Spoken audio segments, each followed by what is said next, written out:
You're not so far away from comprehensive immigration reform. There are some things that you're proposing that are going to be very controversial. But you're going to negotiate those things. You're going to sit down. You're going to say, listen, we can't agree here. We'll give you half of that. Trump is conducting the meeting, and he's asking these Democrats, tell me what you want, right in front of the press. It was unprecedented. I don't think that's ever happened before. Breaking overnight, a lifeline for dreamers. A federal judge blocking President Trump's plan to roll back the Obama-era program. Former White House chief strategist Steve Bannon has stepped down from Breitbart News Network, a stunning fall from political grace. President Trump and his legal team striking back at what his allies call that dirty dossier that was unverified. It's a legitimate defamation lawsuit, a false statement, and clearly the dossier is false. First Lady sharing this photo on Instagram of her standing with dozens of police officers, showing her appreciation to the men and women in blue to honor Law Enforcement Appreciation Day.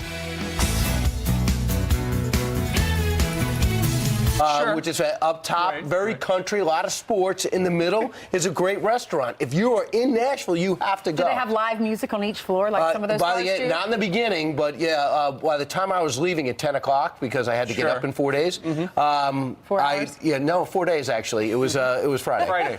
So because I just can't stay out late, I don't know what it is anymore. So they started getting the band start rolling. So since it's Florida-Georgia line, is one floor Florida, one floor Georgia? No, it would have been a good theme. It was like very 80s music below, a lot of velvet ropes and dancing. Oh, those were the days. Tight pants. So the glasses today? Yeah, you know what? I got something in my eye yesterday and can't put in the contact. So this is the Steve you got. I like them. I think they look good. Yeah. You look even smarter today. I look smarter? Yeah, even smarter. I'm going to start wearing these. Anyway, thanks for joining us on this very busy Wednesday. And we start right now with the Fox News alert. Breaking overnight, a federal judge in San Francisco has blocked the Trump administration from rolling back the Dreamers, the DACA Act. The Obama-era program, it shields more than 800,000 people from being deported. So let me see. Does that remove the pressure of getting a deal done? Griff Jenkins live in Washington. Griff, the DOJ is just now firing back, we understand. That's right, guys. Good morning. The DOJ responding to that judge's ruling last night, blocking the administration's rollback on DACA in March. In a statement to Fox News, the DOJ says, quote, today's order doesn't change the Department of Justice's position on the facts. DACA was implemented unilaterally after Congress declined to extend these benefits to this same group of illegal aliens. As such, it was an unlawful circumvention of Congress. They continue, the Department of Justice will vigorously defend its position and looks forward to vindicating its position in further litigation. So here's what this means, guys, this morning. For the moment, it allows a DACA program to remain in place while legal challenges play out, potentially alleviating some of the pressure of the March deadline while lawmakers seek a permanent solution for these dreamers. That deadline, of course, the whole point of that extraordinary meeting at the White House. This judge is Judge William Alsup, the U.S. District Judge of Northern California. He was appointed by Bill Clinton, and it's important to note this was a pre-trial injunction, so very likely this is the last we've heard of this. And, we'll see what happens as lawmakers continue negotiations coming out of that meeting yesterday. They do indeed. All right. Griff, we thank you very much for the live report. Okay, so before this, and Griff just mentioned that meeting that the president had with lawmakers yesterday, the narrative in the mainstream media for the last 4 days has been that Donald Trump is lazy because of the Michael Wolff book. He's lazy and he's crazy. He's up in his bedroom and he's eating Kentucky Fried Chicken. So what did he do yesterday? He did something brilliant. He called in the TV cameras, and usually this is just, it's so-called a spray, where you go in and you shine the camera over that way, then you leave. He had the camera stay, and for 55 minutes, he was a guy at the top of his game, showed exactly, he knew every detail about what's going on with immigration and DACA and Democrats and doing a deal. And even mainstream media praising him for this. Listen to some of the comments that the president made to that group. I'm appealing to everyone in the room to put the country before a party and to sit down and negotiate and to compromise. Having the Democrats in with us is absolutely vital, because this should be a bipartisan bill. This should be a bill of love. We've been talking about DACA for a long time. I've been hearing about it for years, long before I decided to go into this particular line of work. Democrats are for security at the borders.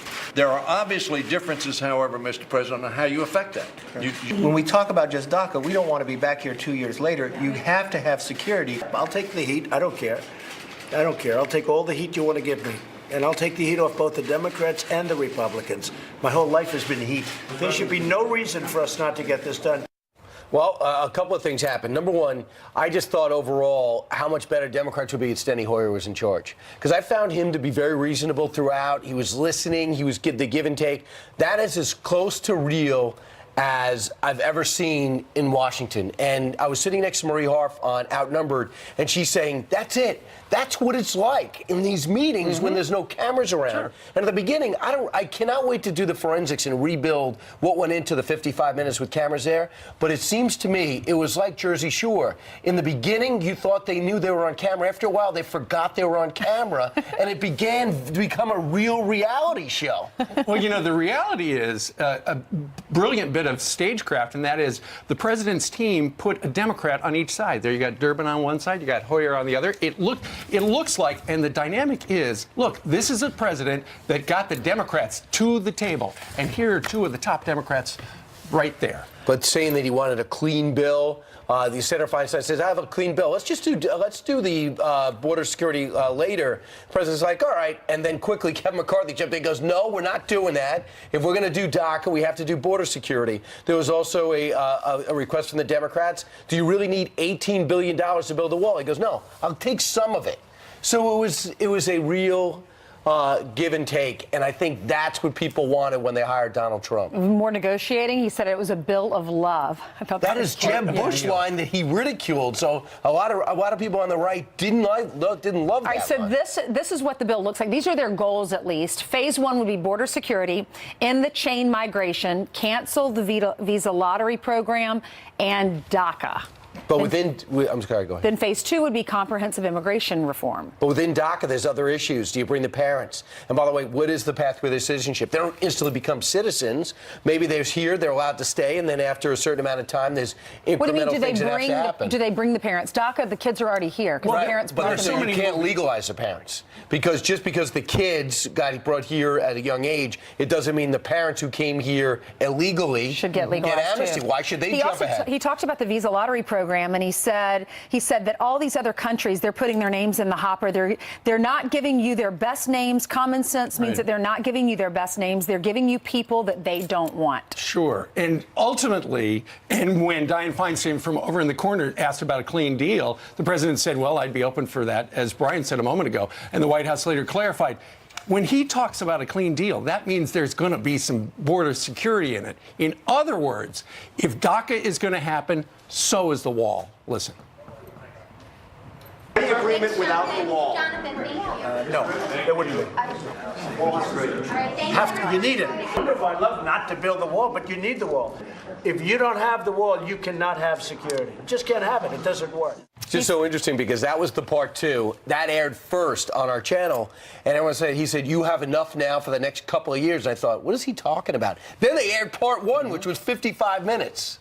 Then I knew exactly what he was talking about. Well, he was talking about building the wall because he said drugs are coming over at a record pace, and we have to keep our country safe. He makes a good point. I don't want to build this wall. I don't want to spend this kind of money on this, but we have to, he said. Absolutely. In the meantime, Rush Limbaugh, having the benefit of being on in the afternoon from noon to 3, he watched what the president was doing and realized that what the president and the White House image makers and message makers were doing was showing that this president, despite what you read in the Michael Wolff.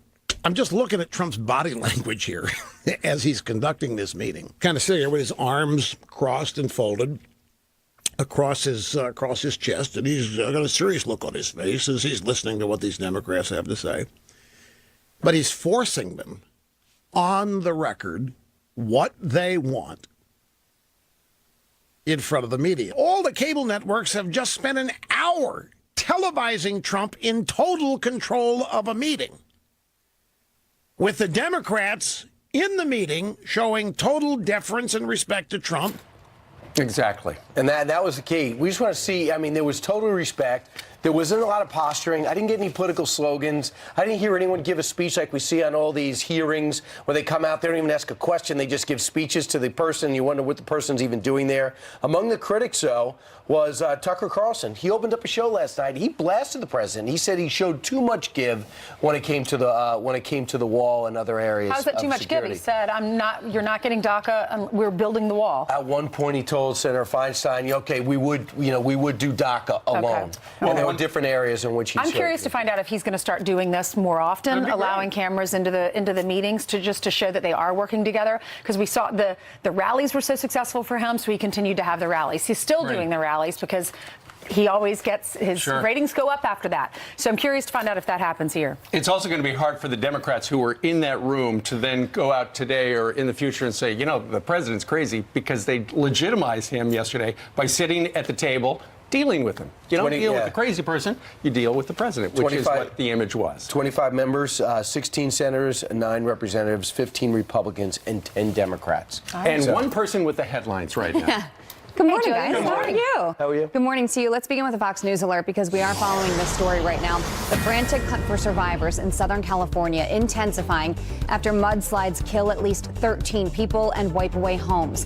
The same area is recovering from devastating wildfires, now hit with staggering amounts of rain and now mud. Take a look at this heroic rescue. A U.S. Coast Guard helicopter crew pulling a family of 5, including a newborn baby, a 3-year-old, and 2 dogs to safety.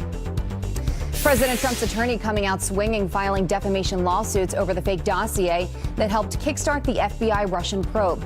Michael Cohen slapping lawsuits against the firm behind the report, Fusion GPS, and BuzzFeed for publishing it. It comes just hours after Senate Judiciary Committee ranking member Dianne Feinstein released bombshell testimony from the firm's co-founder. Glenn Simpson claiming some of the information in the report came from a Trump campaign insider.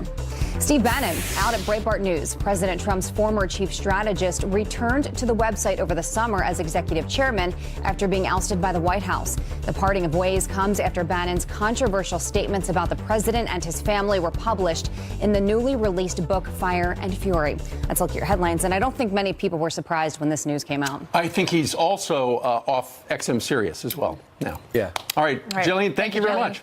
Coming up, it was the thrill of a lifetime. College ROTC cadets escorting the president at the college football championship game. 3 of those proud Americans are going to join us live straight ahead. Terrific. And this teacher questioned her superintendent's pay raise, and then she got dragged out in handcuffs.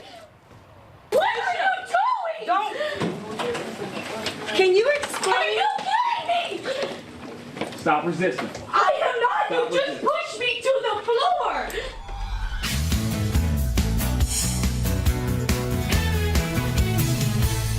Come together and reach an agreement. I hope that this meeting can be the beginning of building trust between our parties. What about a clean DACA bill now, with a commitment that we go into a comprehensive immigration reform procedure? We're going to come up with DACA. We're going to do DACA, and then we can start immediately on the phase 2, which would be comprehensive. And quickly, Kevin McCarthy jumped in and says, no, same time. President Trump giving the world a rare glimpse of what compromise looks like, or at least a brainstorming session, allowing the media's cameras full access to a bipartisan meeting on immigration for 55 minutes.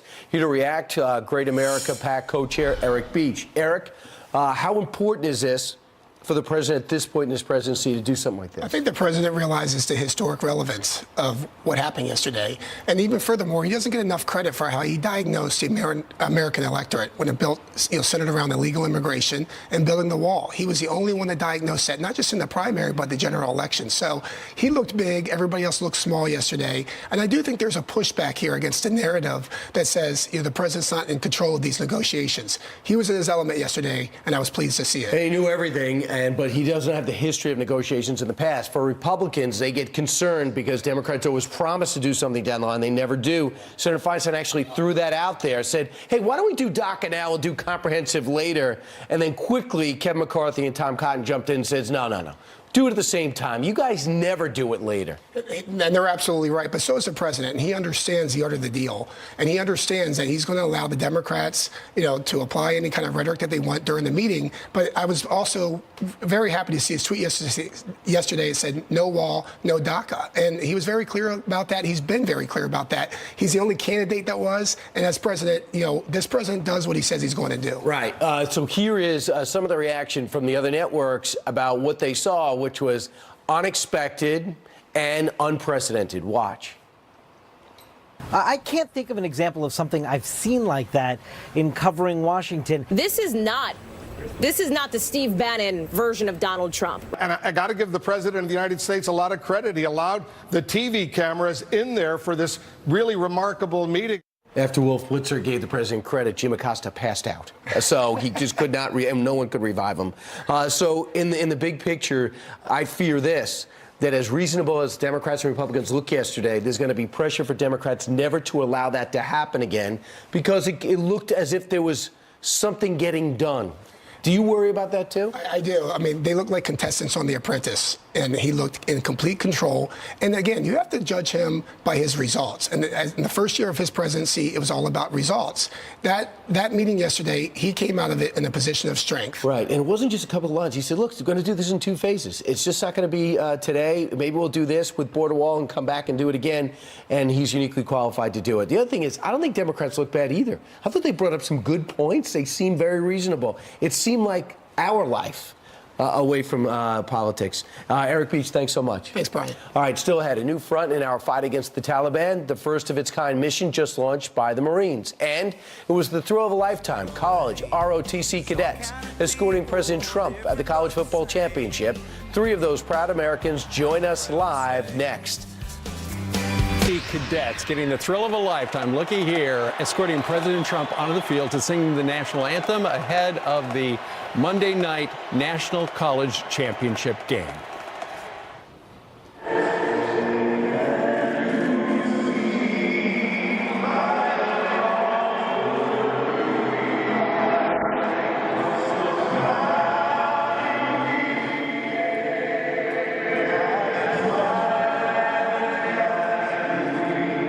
Joining us right now, 3 of those University of Georgia ROTC cadets who marched onto the field with President Trump. We've got Cadet Alyssa Rufa, Cadet TJ Maddie, and Cadet Mitch Walton. They all joined us from Atlanta. Good morning, cadets. Good morning, sir. All right, it's great to have you. So, Cadet Rufa, tell us what it was like when you were standing on the sidelines and just right over there is the President of the United States and you're about to go out on the field with him. It was just surreal. I mean, I'm a senior at UGA, and this is my last game, so I couldn't have imagined a better end to my college football season at UGA. So it was just no words for it. Okay, and Cadet Maddie, as we're looking at you walking out on the field with the president, and then you all stop for the national anthem, what were you feeling? Just immense pride. I mean, this is a once-in-a-lifetime experience. And to be able to stand at salute 2 people over from the President of the United States during the national anthem, you can't describe it. Sure. And Cadet Walton, you planned a career in the military. To be that close to the Commander-in-Chief must have been the thrill of a lifetime. Yes, sir. Just like Cadet Maddie and Cadet Rufus said, it was an amazing thrill and something I never imagined would ever happen. No kidding. Now, Cadet Rufa, I understand that the involvement with the cadets was going to end with the ceremony, but after you were done, what did the president tell all the cadets? When we were walking out to go to our original seats, because we had all already had tickets, right. He told us, y'all should come up and hang out with us in the suites that we have. And so we were able to watch the whole game from the suites, and it was really awesome. And Cadet Maddie, I would imagine you had an opportunity, you and the other cadets, to chat with the president and be up close and personal with him. What don't people know about Donald Trump, the President of the United States, when he's, not at the lectern, not at the podium, not at the microphones? I mean, I didn't get to talk to him too much, but, he was asking a lot of questions just, about what we wanted to do and stuff like that. Seemed real interested in the football game, which is, I guess, you don't think about a president like in sports, but it's, it seems like such a normal thing, but it just seemed like a normal guy. Yeah. All right. And Cadet Walton, apologies, your team did not win the national championship, but nonetheless, what a night. Yes, sir. And the Bulldogs played a great season, and they made everybody on campus very proud. Yeah, indeed. Cadet Rufo, let me ask you about this. I'm sure you've been keeping up while you've been studying there at the University of Georgia about the national anthem protests in the NFL. Did you think about that at all that night? Because, of course, there's so much going on, and yet here's a president who felt so strongly about the national anthem. He talked about it earlier in the day in Nashville at the American Farm Bureau convention, and then he stood with you at the 40-yard line to salute our nation and our flag. Honestly, I wasn't really thinking about that. I was just, in amazement about all the dog fans around us and being next to the president, and the Zach Brown band was right in front of us singing the national anthem, so it didn't even come across my mind. I was just trying to remember the words in my head. Yeah, okay. Before you go, Cadet Rufo, what do you want to do in your career? I want to be a veterinarian. Okay, very good. Cadet Maddie? I'll be commissioning active duty as a field artillery officer in May. All right, very good. And Cadet Walton? And in 2 years, I hope to commission as an armor officer. Well, thank you all for joining us, and it is our great pleasure to host you here on Fox and Friends, talking about the game you will never forget.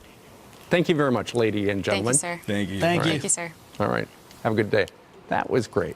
All right, coming up on this Wednesday, she was convicted of leaking top-secret government documents, and now Chelsea Manning just took another shot at the people defending our country. Wait until you hear this.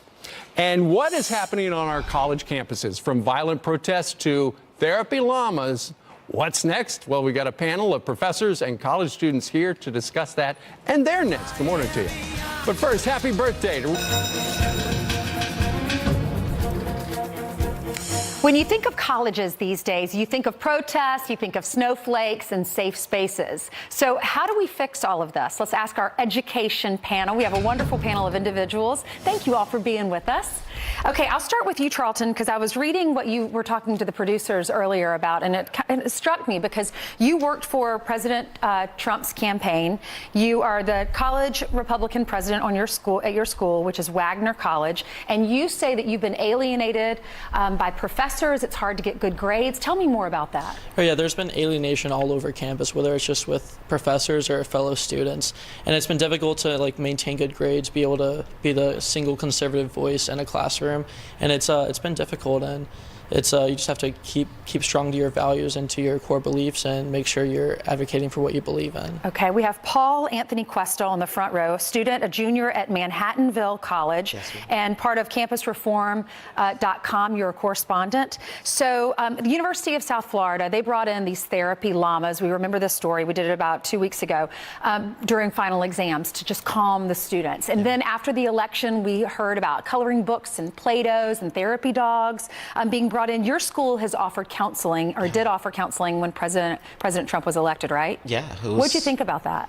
I think it was really terrible. It's their health office is offering counseling to students that were having difficulty coping with the presidency of Donald Trump, and I know for a fact that service would not be offered if the election results were different. We had a President Hillary Clinton. So if it were Hillary Clinton that won, they wouldn't be doing that? Not at all. Okay, Wendy, I'll go to you. Professor Wendy Osefo, a regular guest on our show. Good to see you again, Wendy. Professor at George Washington and a liberal commentator. And you're saying that you're feeling backlash for your liberal views. Yeah, I feel backlash for my liberal views because I feel as though when you work at a campus, you have to understand that everyone has different views, right? But sometimes when you're a professor and you're outspoken, students wonder why you're able to say certain things. And I think it cuts both ways, whether you're a progressive or whether you're a conservative. And it's just something that we have to know that campuses are for us to ignite conversation. And whatever your view is, you should not be stymied by it. All right, we have Professor Joseph Borelli in the back. He's a New York City councilman and adjunct policy professor at CUNY, which is City University of New York. Now, one of your colleagues was actually fired at your school for saying that they were advocating for dead cops. You also have a professor at NYU who is hoping for white genocide genocide and continues to get promoted. What are your thoughts about these professors saying these outlandish things? Well, I respectfully disagree with what Wendy is saying. We do see a lot of these examples throughout the country, not just here in New York, and we always see them in the vein of them being anti-conservative or anti-Trump. No one incident speaks for a systemic problem, but when you have a pattern and it's almost never reversed in the opposite direction, I think it is something system-wide, and it is a problem. And I think this is a real problem for academia. Academic writing should be free. Professors should be free to write whatever they want. But for the first time, I think, in history, we're seeing this liberal bias sort of descend into every facet of campus life. All right, I'm sorry, I have to disagree with that. And for you to sit here and say that it only cuts both ways, I'm sitting right beside you and actually telling you it goes the other way. If you look at the 1980s with apartheid, if you look at the 1960s with civil rights, for you to again sit here and say it only goes to conservatives, that means you don't know your history. Historically, it has also gone to liberals, so it does cut both ways. Emily, do you agree with that? Does it go both ways? Not on my campus. Okay, Emily goes to Harvard. Emily is a student there, vice president of College Republicans and campusreform.org correspondent as well. I think on my campus, what we've seen is that the problem is that liberal bias extends both from the university administrators and the professors and the students. And it's a multifaceted problem that we're seeing on our campuses, because not only do professors often use their platforms as teachers to profess their own views instead of teaching students how to think about issues. They're instead teaching students what to think. Harvard, such a great education. Congratulations on getting accepted there. But we reported this week the fraternities and sororities, they are single-gendered now. They have to be single-gendered. Betsy DeVos, there were protests when she went to speak because she represents President Trump. Placemats, you said, when people went home for Thanksgiving to talk about how to discuss liberal views with your family? Yeah, I think that's just another example of the prevalent liberal bias on Harvard's campus. And the placemats are just one incredible example of how that happens. My freshman year, right before I headed home for the holidays, my dining hall became inundated with placemats telling students how to talk to their backward families at home about modern issues. This is just another example of how the university is putting their views into students' minds. This was the Office for Equity, Diversity, and Inclusion that put out these placemats, and I don't think they were being inclusive at all of other students' viewpoints. All right, show of hands. Can this be fixed? Raise your hands if you think it can be. Okay, we're going to have you back toward the end of the show, or later, I think in the last hour, and we're going to talk to you about how to fix the problem, okay? Thanks for being with us. Y'all are wonderful. All right, we're going to hand it over to Jillian, who has some headlines for us. Hey, Jillian. Good morning, Ainsley. Good morning to you at home. Chelsea Manning blasting our men and women in blue on Law Enforcement Appreciation Day. The American trader tweeting this photo and writing, quote, blank the police, hashtag disarm the police, hashtag we got this, and hashtag Law Enforcement Appreciation Day. Manning spent 7 years in military prison for leaking classified documents to WikiLeaks. President Obama commuted her sentence before leaving office. A veterans memorial destroyed by criminals will take hundreds of thousands of dollars to repair. The tribute to the people defending our country knocked off the mounts at the Walk of Heroes Memorial Park in Georgia last month. 3 suspects are under arrest. 1 is still on the run. The memorial's board members say the damage is so extensive it will likely take months and at least $200,000 to fix.